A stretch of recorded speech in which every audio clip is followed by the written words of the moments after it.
மாவு எப்படி அரைக்கிறதுன்னு பார்க்கலாம். சாஃப்டாக டப்பு சுடுசுன்னு எப்படி அரைக்கிறதுன்னு பார்க்கலாம். பாருங்கள், நான் 5 கிலோ கோதுமை வாங்கிட்டு வந்திருக்கேன்.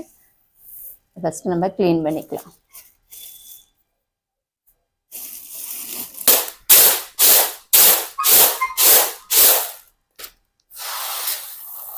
ஈஸி இருக்கான்னு பார்த்துட்டு க்ளீன் பண்ணிக்கலாம்.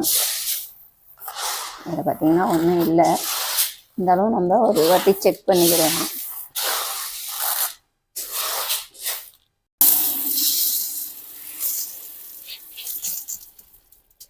எல்லா கோதுமையும் க்ளீன் பண்ணியாச்சு. இதை நம்ம இப்போ அலசி ஒரு 2 வாட்டி நல்லா கழுவிட்டு காய போட்டுக்கலாம். 5 கிலோ கோதுமைக்கு நான் 1/2 கிலோ வெள்ளை கொண்டக்கடலை எடுத்துருக்கேங்க. இதையும் நம்ம அதோடய காய வச்சுக்கலாம். இது போட்டுக்கணும், நம்மளுக்கு சப்பாத்தி நல்லா சாஃப்டாக வரும். ஹெல்த்தி, உடம்புக்கும் நல்லா ஹெல்த்தியாக இருக்கும். நல்லா காய வச்சுக்கலாம்.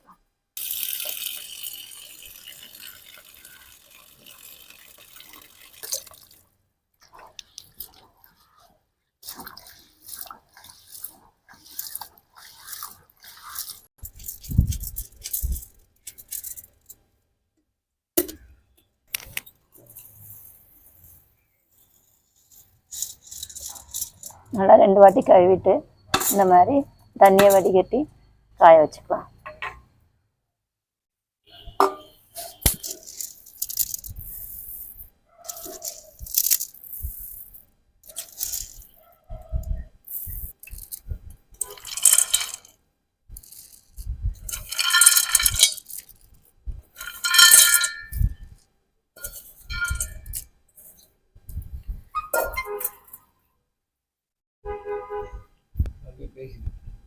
என்னது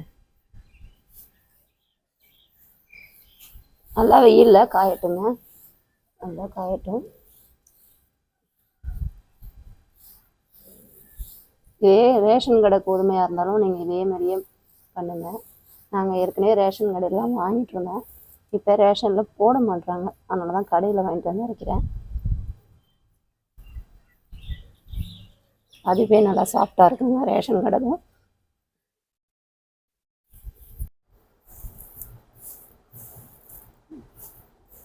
நம்ம அலசி வச்ச கோதுமை நல்லா காஞ்சிருச்சு, எடுத்துகிட்டு வந்துட்டேன். நம்ம இதை நல்லா மிஷினில் கொடுத்து அரைச்சி மாவாக்கி எடுத்துகிட்டு வந்துடலாம்.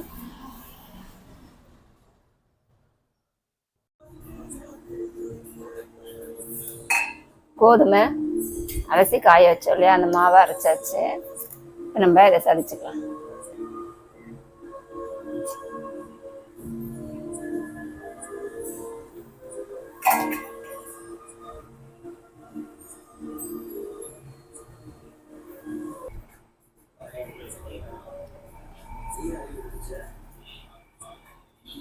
இதே மாதிரி எல்லா மாவையும் சலிச்சு எடுத்துக்கலாம். சலிச்சு நல்லா ஆற வச்சு ஒரு டப்பாவில் போட்டு வச்சிட்டிங்கன்னா நம்ம எடுத்து அப்போக்கப்போ யூஸ் பண்ணிக்கலாம். அப்போக்கப்போ சலிச்சுக்கிட்டு இருக்க வேண்டியதில்லை. நல்லா பிசைஞ்சாச்சு பாருங்கள். இதை நீங்கள் அப்படியேவும் சுடலாம், இல்லை ஒரு 1/2 மணி நேரம் ஊற வச்சும் சுடலாம். அப்படியே உடனே சுட்டாலும் நல்லா சாஃப்டாக இருக்குங்க.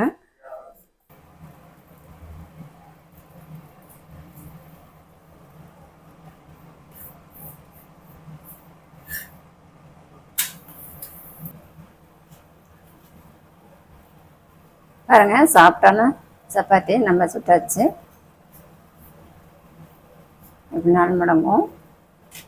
நீங்களும் நான் சொன்ன அளவுகளோட செஞ்சு பாருங்கள்.